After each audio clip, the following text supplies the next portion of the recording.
Воскресный вечер, Кремлевская дамба. Водитель БМВ откровенно игнорирует требования сотрудников ГИБДД, что и заставило окружающих взяться за телефоны.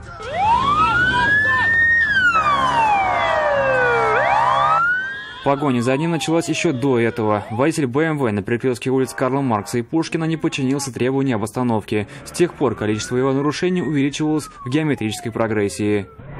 Какое направление?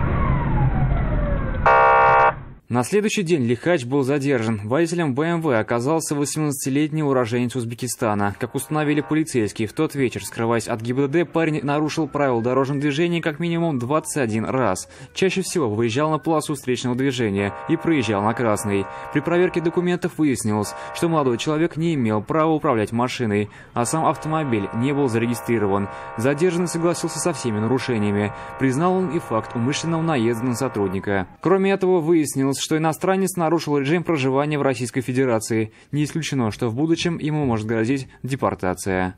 Айрат Назипов, вызов 112.